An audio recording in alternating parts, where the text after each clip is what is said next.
So this was actually brought to our attention by one of our mods, Kira, and we kind of, it's a weird situation because it kind of brought some stuff up from us about our situation. So let's see if we can't get into it. Huron Greensmith, Esquire, is a non-binary person who senior researcher analysis at the PRA, Eisrite, BU Law, analysis is in Teen Vogue, Bitch Media, Rewire News, etc., so on. So this person, they, them, is pretty cool, right? Pretty cool based. I don't know what all their takes are. Doesn't matter. This is not relevant to what we're doing.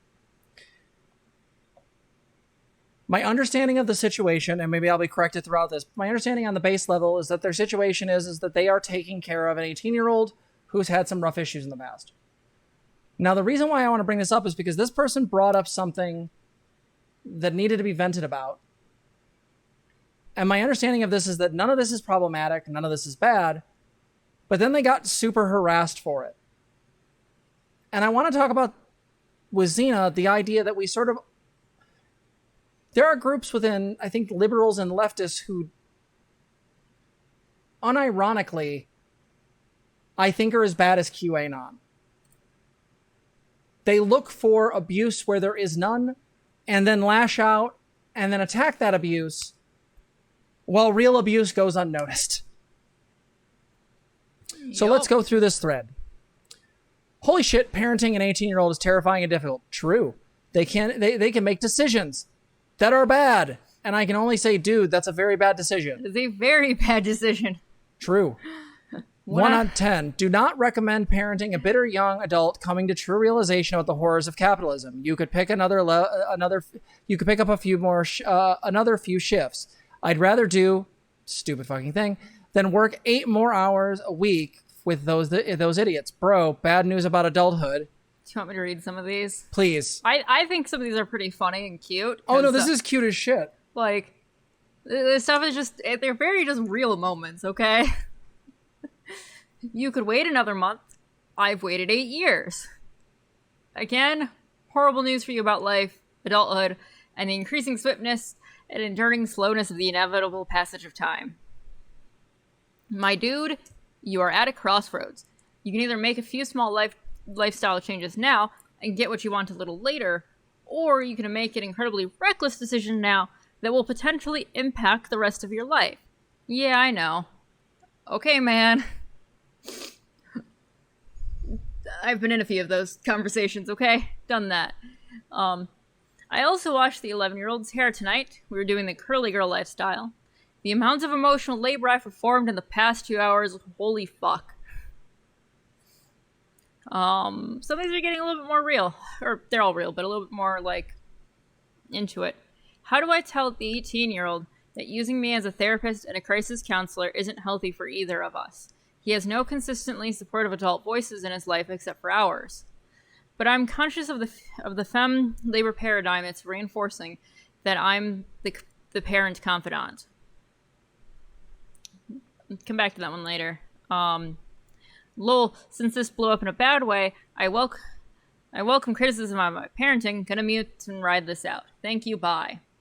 Damn, getting a lot of death threats, like a lot. Gonna go private until this blows over. So, I'm going to say something spicy, and I have a feeling Zena's going to agree with me. Nothing here is in any way problematic.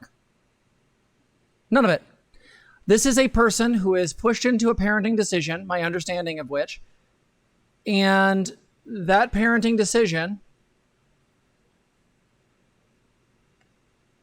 So my understanding is that they've got a sibling of this youth, of the 18-year-old, already that they are parents of, and something changed in the 18-year-old's housing situation, and the option was basically going to be like homeless shelter in like 9-degree weather kind of thing, or come live with them.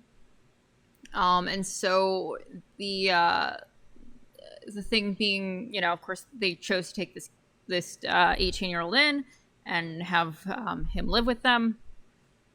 And I say they because I think this is, there's a partner as well, too, here in Greensmith, I think. If I read pronouns all correctly. So, Yeah. So this kind of changed from like a, hey, cool aunt that like takes kid, to McDonald's and, to hangs out, to changing into more of a like actual parenting situation. Okay. So. Yeah. So again, newly formed and, mixed families where you are now suddenly together and you're in a new format are hard. And if you are a person who is very aware of the fact that there are very real dynamics that can force you into things. Zena's had issues with this too. I don't want to bring those up any more than that. But again, being forced into a mom role when you're non-binary is not great. In the same way that forcing me into a dad role isn't great. And so the problem is that this person got brigaded because they vented. Now, did any of this do harm? No. They're supporting this 18-year-old. They're trying to make it so they have a house over their head. They're taking care of them. There is no hint of abuse, emotional or otherwise here. The only thing this person was doing was venting online, trying to deal with their stuff and trying to process this. And instead of people letting them vent, they got death threats. Oh, and just the comments are just awful. Like, most of them are just about how they're a bad parent, and that's putting it lightly. Like, this just raises the question of why be a parent when you don't like parenting? Hey, parenting is hard sometimes. So, like, this brings up a lot of stuff. One of them, online harassment is awful, and it sucks.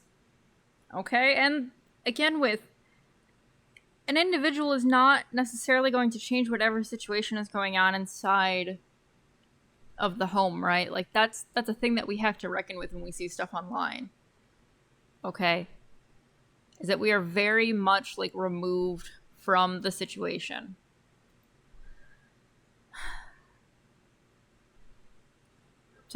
So, this kid is an 18-year-old who came into this person's life, and this person was acting in a different format previously.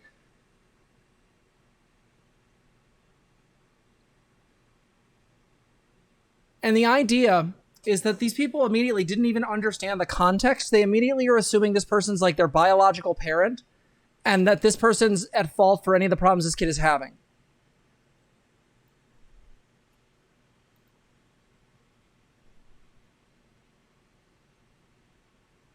Also, none of this was even particularly like judgy. Like, I gotta be honest, it's not. Okay, I saw a lot of people freaking out over the emotional labor statement. I'm like, no, it's fine. Like, especially when you're dealing with like people that what? Big keeps the refrigerator padlocked energy from this school. Like, oh no, please, they only have 642. I was literally thinking they'd have like 10 followers. Like, I was literally thinking that was just going to be a new account. Like, but do you guys understand this? Like, this is insanity. From YouTube, 813, Dr. Ness Prophet, that goddamn take. Why bitch about being a human if you're a human? Checkmate. Checkmate liberals. So, like, we all end up doing emotional labor at some point, and usually, we're using that in, like, terms of work. But here's the thing.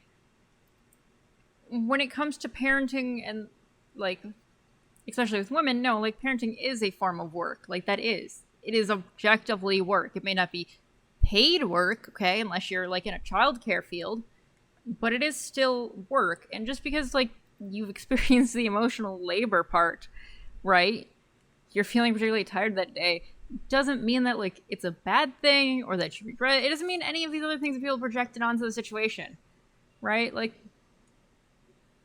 goddamn. I mean, I don't know. I'm gonna cry if you read some of these out. Goddamn, I hate these. Like, everyone's like, you should delete this thread. You should delete this thread. Like, well, like, this isn't even a thing, right? And I saw some of the stuff that, like, people quoted from this person before, right? Where they were going like, crap, I'm about to have an 18-year-old, move in. How do other people deal with, like, like, routine and structures for, like, young adults in their house, right? Like, how do you deal with that? Like, those are really hard fucking questions.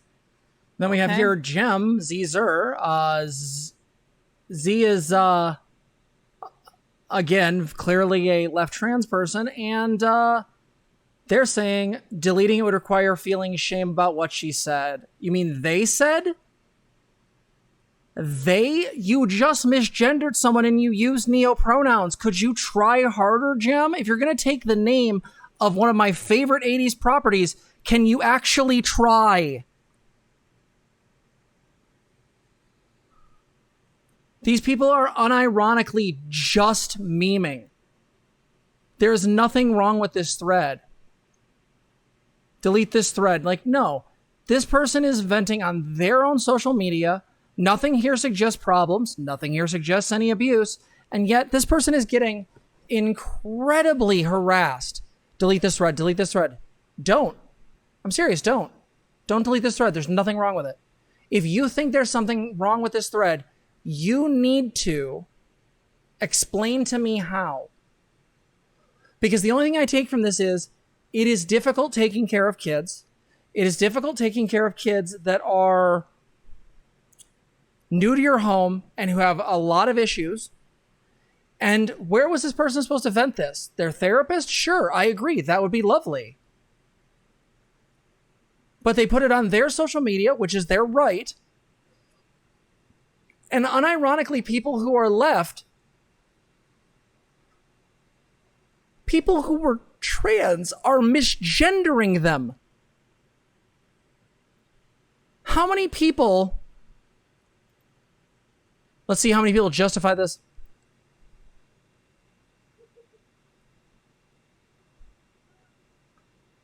That's the part that gets me. The part that hurts the most is, are you aware of how awful you sound and that's exposed? I mean, it sounds fine. You're just being an idiot. Please don't harass or bother any of these people as per usual. I say, Heron, I'm sorry. Please stay safe. Agreed, Heron. Also, please stay safe. Oh, scroll back up though. I want to up to Heron's 6th? the crisis one. There we go. Okay, so like, how do I tell the 18-year-old that using me in a therapist in a crisis? Right, like, this is correct.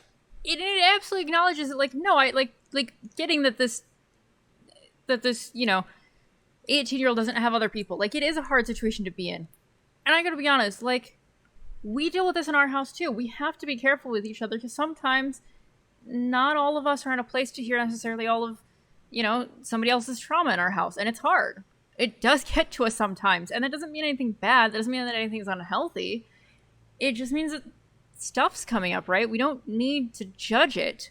It's okay to just acknowledge that we're having a rough time, right? And just, let it go, do some self-care, right? There's a lot of times that, like, our kid may bring something up to us. And sometimes, like, the best answer I've got is, your therapist might have better ideas for that than I would, right? Because they deal Sorry with about the noise. We have the window open.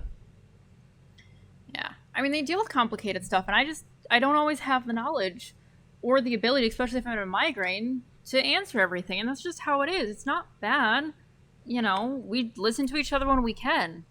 But that's not always going to be the case. And yeah, But I think the thing is that Zena's objectively correct on this one. I also want to add something too. I'm seeing a lot of people in chat say Twitter is garbage, Twitter is garbage, Twitter is garbage. Yeah, Twitter is garbage, but people have to be on there. We have to in order to get our word out there, to get people to come here. Can I also be really clear about something? Just saying Twitter is garbage isn't an argument. There are people on Twitter. I'm sorry, it just is. If you think people shouldn't be on there, I agree with you. But sometimes you're gonna. It's really good for freaking marketing. But the point I want you guys to consider, and this is important, is that if you're going to be on there, you still have to control and deal with your behavior. Acting like this because you don't understand and don't have the media comprehension to understand what this person's talking about is insanity. Nothing in this 6th one has a problem. You shouldn't be acting as their therapist and crisis counselor. It isn't healthy for both of you because, again, that's why you have therapists. Not to mention being forced into the femme paradigm when you are a non-binary person. Yeah, that sucks. There isn't a good mapping system for a non-binary parent. Right? No, absolutely not. And we say forced to be just because of, like, the situation and the environment, right? The stuff that's going on around it.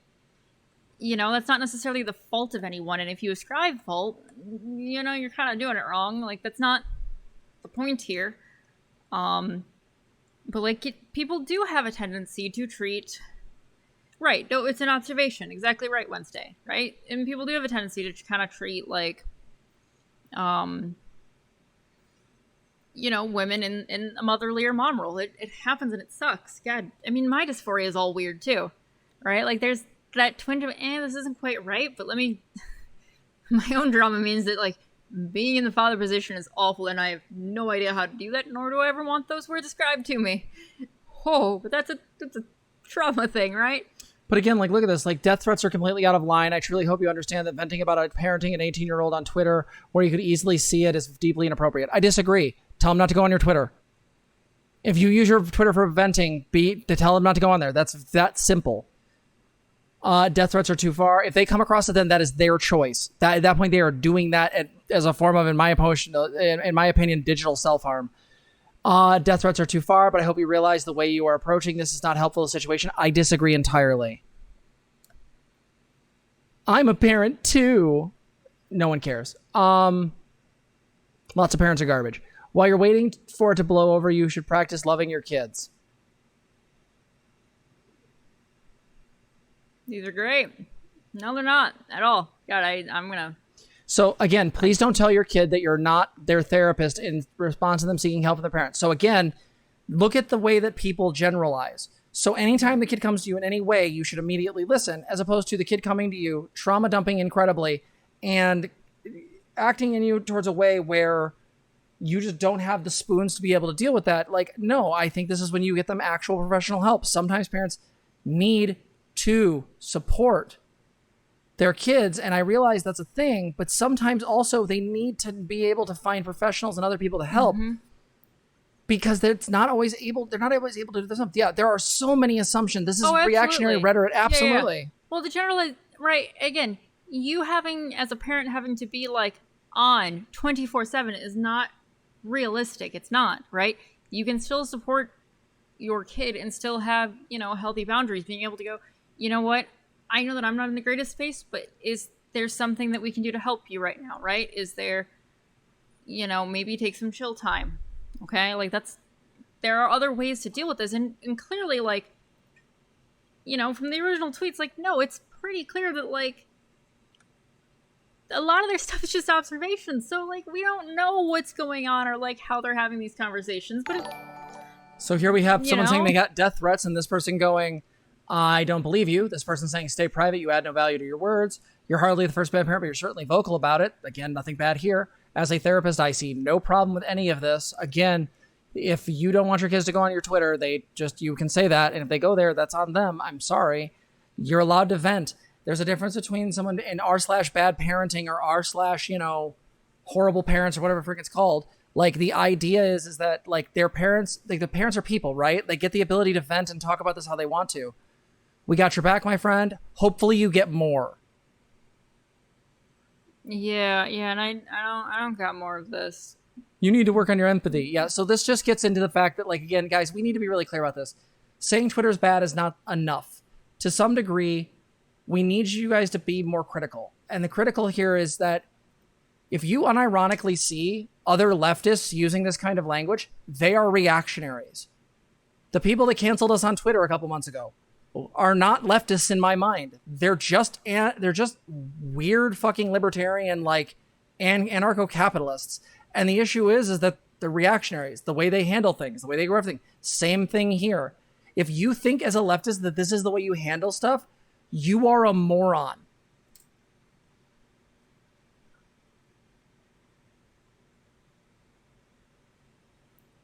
The reason why we're bringing this up is that I'm not trying to bring more attention to Heron to have this person harmed or attacked. Honestly, if that in any way happens, if I need to, I'll delete the segment. The reality of the situation is that this person did not deserve this. And I wanted to use this as a case study to kind of talk about the way in which people take on and engage in reactionary behaviors in very complex situations. We can see this with ContraPoints. We can see this with the Vosh Cat Black drama.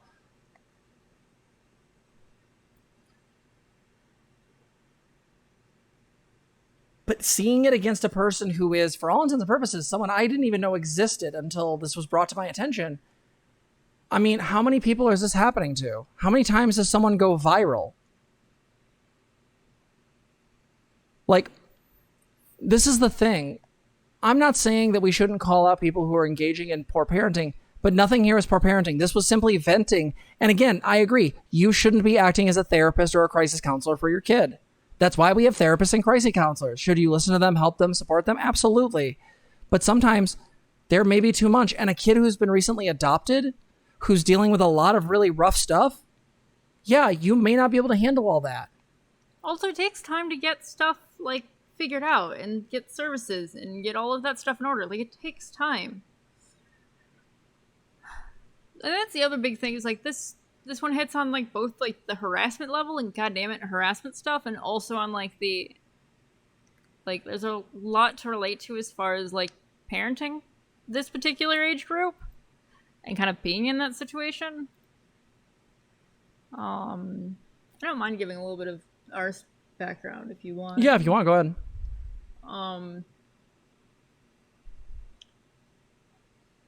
So I got with Jess when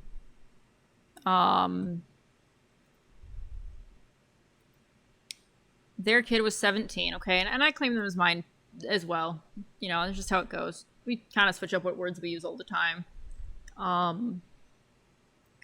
You know, so like at 17, I came into this, you know, relationship. Jess was a young parent, right? We've talked about that stuff on the channel before, and that's a really interesting place to come into, you know, a situation with. Especially because, like, no, there's a lot going on before I came around, and also how the hell do these dynamics even work, right? I hadn't ever intended to be a parent either. Like, that was not a thing that I intended.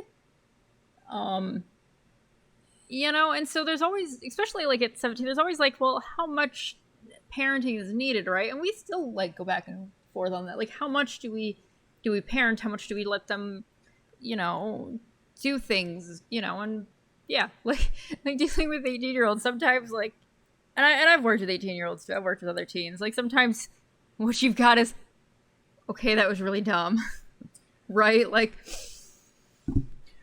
Also, can I add to the notion real quick, unless you want to keep going? that's what I got for the moment, but Yeah. you can always swing back. Yeah, I guess the thing is I want to add just this notion also. I think we should not only like be okay with people venting about this stuff. I actually think parents venting comes in two specific utilities. One of them is that in seeing people vent on Facebook, you can just see abuse.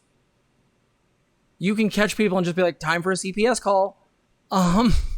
The other one is, and in this case, I think it's more important, and the first one is more joke, is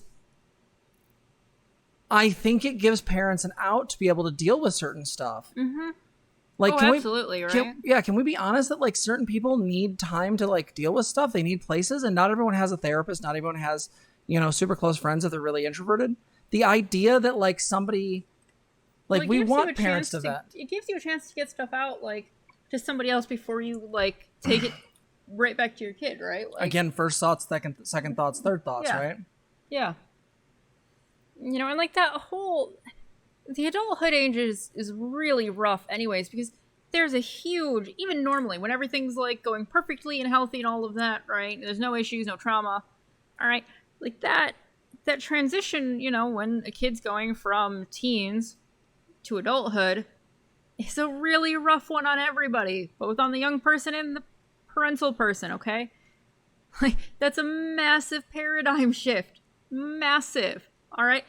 Like, on the parents' ends, a lot of time, life is suddenly going to change, right? This person may suddenly not be living with you anymore. That's a big change, right? And on the youth's end, like, hell, you are going on for other things that aren't going to involve this other person that you've been living with your whole life. Like, that's a big stuff, not to mention all of the different things going on, like, developmentally. Like, it's hard on everybody. Yeah. CPS, well, they do a lot of good work, can be a disaster. I mean, I don't have a choice. I have to do it by law. I don't really want to get into CPS on this particular video. We've got other ones we've kind of gone into CPS a lot.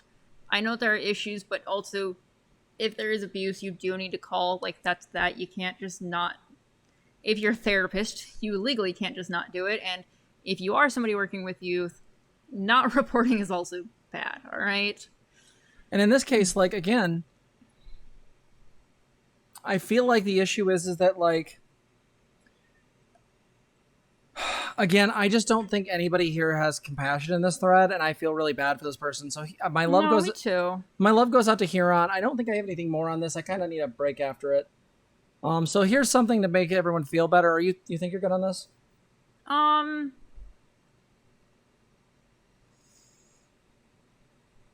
think that's most of what I had on it.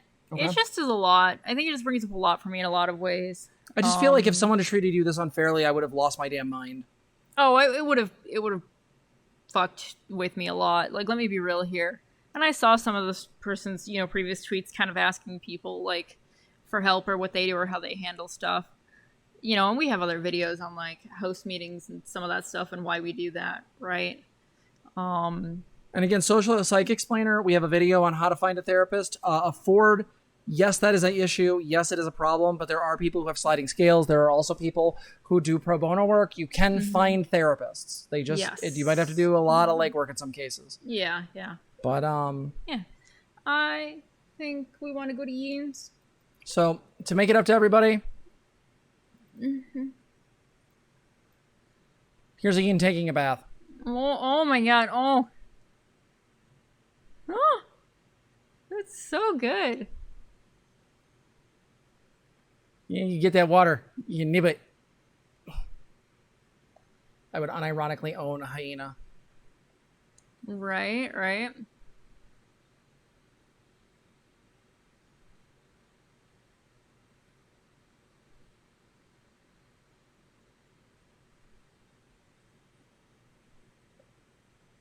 It's just spinning. Look at it, enjoying the splashes. Huh? I like it. Look at me, I'm splashing. This is kind of you. This is kind of Jess, yeah. Huh? All right, folks. We'll see you in the next one. Yeah.